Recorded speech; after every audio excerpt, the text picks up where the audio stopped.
happy society that maybe it's expiring in a post-Trump presidency. But you would just think that she'd be so done for based on things that have come out of her own mouth. I'm just going to reference two. I could go on. Oh, Yeah. no, I'll reference three. Yeah. She wrote about multiple instances in which she sexually violated her younger sister. She has a chapter in her memoir called Barry, in which she falsely accused a real Oberlin classmate of rape. All right, buckle up, because this conversation, which starts off light-hearted and ends up dragging Meghan Markle through yet another PR mudslide, is exactly the kind of pop culture chaos that perfectly sums up the weird world of celebrity downfall, redemption, and shameless rebranding. It opens with some playful banter, merch jokes, Bill from Brooklyn t-shirts, trucker caps, the works. It's the kind of back and forth you'd expect between two commentators who know that part of their charm lies in being self-aware about the spectacle they're creating. And Which she everybody had to figured out apologize about. she had to Yeah. apologize. She's lucky that guy didn't sue her into oblivion. I would have. And then thirdly, she had a writer on Girls. I believe his name was Murray Miller. A young actress accused Murray of rape, and Lena and her then producing partner issued a public letter in which they said they normally believe women all the time, but in this case, they had all the facts and they knew this woman was lying. And she wasn't. In my opinion, she was not. So, how Lena Dunham has not been canceled, aside from the obvious mental disorders on display, it's a panoply. It's a Yeah. lazy Susan. The mind reels, truly. It does. It's quite concerning. All right, what's coming up on the Nerve? What do you got in store? So, the episode that dropped yesterday, we are diving into, I have it right here, the new Gwyneth biography. Ah, yes. And the fallout for one Ben Affleck, J-Lo's ongoing death jiggle, part two of the Billy Joel doc, a deep dive into his psyche, and Bill Maher's sloppy, sloppy, sloppy interview with said legend, and more stuff. Just really a fun episode. You know why I think biographies have become so boring Oh, lately? I'd love to know. I think it's because in this world where you can become a celebrity on your own or an influencer, they Mhm. would rather be friends with Gwyneth Paltrow or inch themselves closer to their own celebrity than than say things that might be true but disparaging towards the person that they're writing about. It's so true. Like, I really long for the golden age of the celebrity biography, Yeah, which was you like, mentioned Kitty Kelly in an email to me. Remember her Royals book? Savage. I mean, so savage. yeah. I mean, she was the one who did her unauthorized biography of Jackie Onassis lit the world on fire. Like, among her revelations was that Jackie had been checked into a mental hospital as a young bride as during her first marriage to JFK and underwent electroshock therapy. And a revelation like that back then was truly something. And then she went on to she did I think we're going to do a deep dive one of these days, her Oprah biography. Oh, I haven't read Is that. amazing. I'll add that to my list. Absolutely. Well, you also did something on Oprah recently, and you said, look, Oprah's association with Harry and Meghan has become so much a part of her brand that it's almost obnoxious to go over. Yes, she did. She lost all credibility when she sat down with these two and didn't push back at all. Mhm. And Harry and Meghan have been in the news quite a bit over the last, despite Meghan's silence. But don't sit back and get comfortable. Her birthday's coming up, so she's going to have to give us some sort of self celebratory birthday post, I imagine, where she's in the kitchen cooking with her own cake with the kids. I don't know what it'll be. But then, like so many modern podcast moments, things take a hard pivot from comedy to controversy. And the irony? The same celebrity system that used to cancel people for far less, the one that keeps giving second chances to controversial figures like Lena Dunham, now seems to be quietly backing away from Meghan Markle. Not because she's offensive, but because she's boring. There's no there.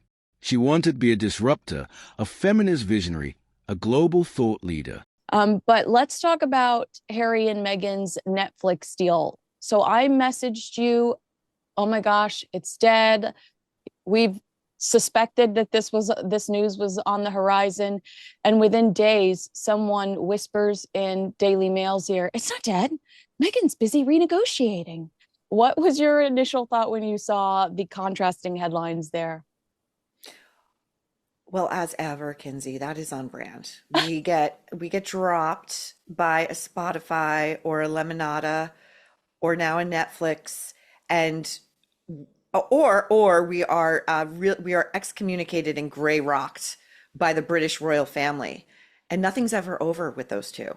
It's Yeah. always like nothing's dead, no relationship is dead, no business venture is dead, no matter the level of betrayals or really this. Now you're working in the American marketplace, okay? You better bring your A game. You better have something to contribute to the culture. And these two have nothing. I think it's very telling, by the way. This sounds sinister, but you can't put anything past these two. I think they knew that the axe was about to drop from Netflix. And I think it's no coincidence that there have been efforts to hold these summits to make some sort of reconciliation with the British royal family, because that's all they've got to go back out on the open marketplace and sling their wares. Yeah. I mean, isn't that obvious that the only successful commercial hit they had with Netflix was them talking about the British royal family? So call them up and go, "Hey, can we have five? We need some more content," basically, is what that is. Now, I thought that this was interesting. Well, Radar Online says that Netflix barely blinked, that Netflix is not going to miss Harry and Meghan. And honestly, the Netflix is done, they're over it coverage outweighs the there could be some hope there coverage, which I agree. I think that the Sussexes are pushing as a last ditch effort, or perhaps Meghan is trying to negotiate something with Amazon Prime or Hulu, and a story like this might inspire Amazon or Hulu to seal the deal, because there are whispers that the Netflix deal isn't dead. I don't know. I do think it's some type of strategy. But what I thought was so funny, Radar says insiders say Markle and Harry have struggled with creative direction. Putin, the Pope, Harry wanting to sit down with Trump. When it comes to their Right. content, one streaming source described the Duchess's show as well lit but flat. Amen to that. Well, another noted that her and Harry, they're not natural content creators. They're trying to be what they think people want rather than being authentic. I totally agree with that, because you've said it a million times. That marketing podcast that went viral recently said it. Meghan should lean into the B word. Why is Hmm. she trying to be Betty, the other B word? Stop trying to be Betty Crocker. Be the other B word. You made a name for yourself as being a disruptor. Right. I mean, I think she really, you know what? It always pops up in my algorithm, Kinsey, and I don't know why, but it's always Megan with Jamie Kern Lima, and it's Yeah. always other content creators who are mocking the emissions from one Meghan Markle, telling us all that it's okay if we have failed. It's like she's talking to herself, right? She's trying to self-soothe. Yeah. It's okay to fail. Sure, it's okay to fail, but you have to try. And I saw that quote from Netflix about them struggling to create content and them they're trying to be things that they are not. But I actually really think at the end of the day, there is no there. And Yeah. it's why Megan struggles. She cannot have a friend into her fake kitchen because she doesn't really have friends, I think. Yeah. And she can't have a loose, free-flowing, fun conversation because she's incapable of it, because she's her super ego is constantly clocking every single thing she does and says and how it's coming across, and people can clock that from a mile away, and it's a very disturbing trait, very disturbing. I don't People are repulsed by it. You're absolutely right. It's the lack of authenticity that just makes you go, "I need to turn this off because my body is rejecting it." Now, News Nation is reporting something that I think is pretty interesting. They claim that we should expect a third season of With Love, Megan. Yes, the contract is done. They're not going to renegotiate a contract even remotely similar to the original contract. But they say that Netflix will attempt to keep Markle around at least for one more season of With Love as part of a piecemeal deal, so it can try once more to make her product line as ever a commercial hit. Markle will be granted a third season regardless of viewership, which blows your freaking mind because don't you need to be seen to sell your slimy jam? As Netflix is invested in making her product line and show a success, it is the first time Netflix has fully produced a product line. And like QVC and Home Shopping Network, sees it as a new cash cow for them, doing shows and selling products from these shows that Netflix manufactures. I'm still surprised at how poorly everything was launched considering Netflix association with it, like to launch season one with no products available. But instead, she's become what one commentator described perfectly: well lit but flat. If anything, this whole conversation shows how quickly the entertainment machine moves on. A few years ago, Meghan and Harry were the world's most talked about couple. Now, they are being mocked by the very industry that once elevated them. And maybe that's the real moral here.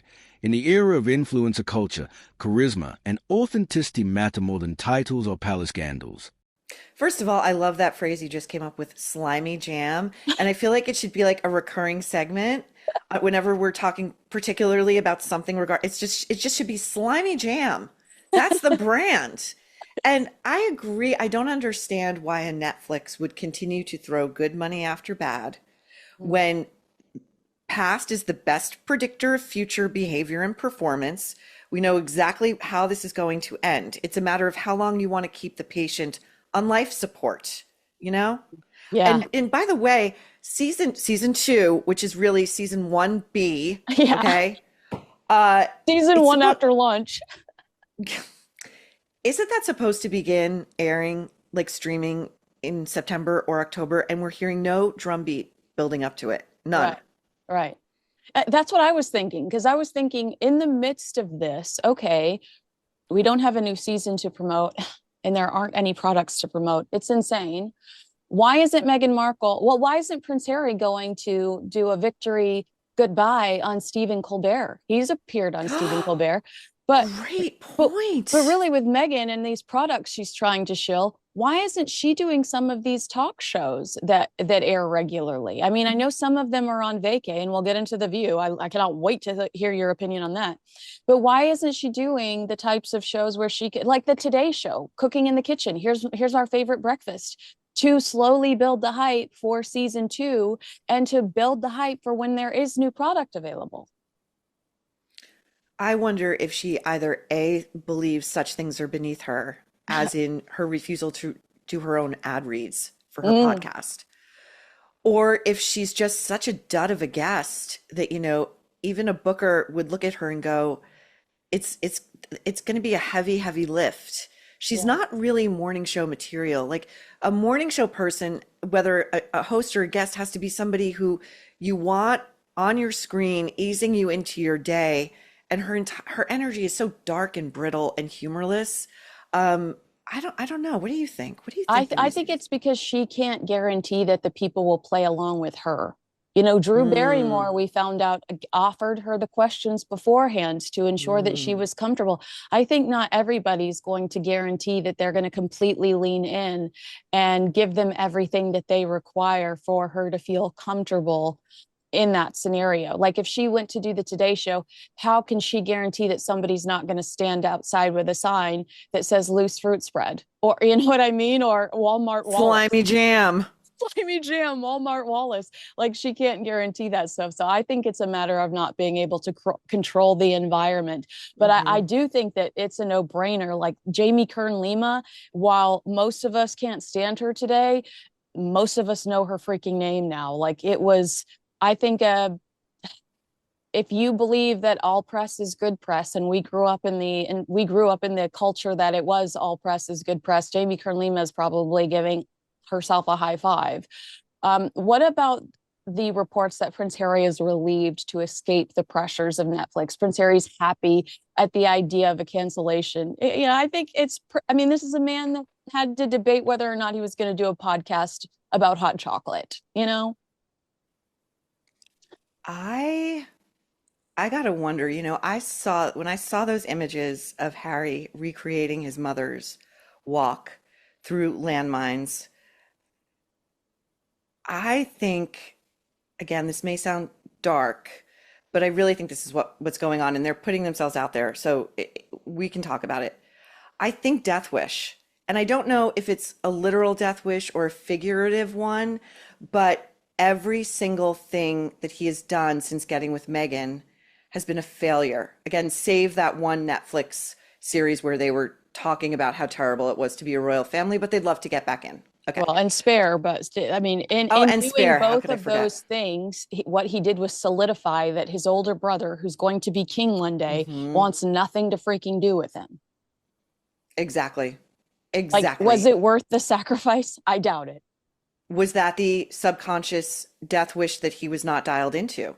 That he was just going to try to Mm, burn it all down because he wasn't going to be king, because he was the spare. He could not be happy with his lot in life, no matter what he was given. And now his worst fears are ratified because without the royal family, he does have nothing to offer. And he's right, stuck with this. right. Oh, and we've discussed this a lot. Newsweek is reporting that Meghan Markle is on the verge of being dropped by her agency, William Morris Endeavor. How often are we like, what the heck is William Morris Endeavor doing? What are they doing? Why is everything failing this much? She's supposed to have this team around her of people that are incredibly skilled and know the drill.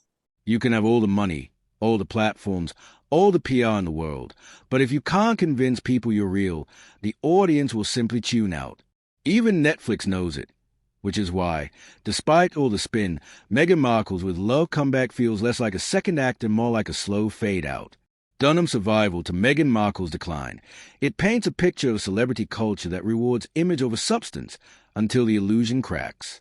Meghan, for all her ambition, has become the face of that disconnection, a woman trying to sell empowerment and authenticity while giving off the vibe of someone who doesn't actually believe her own script.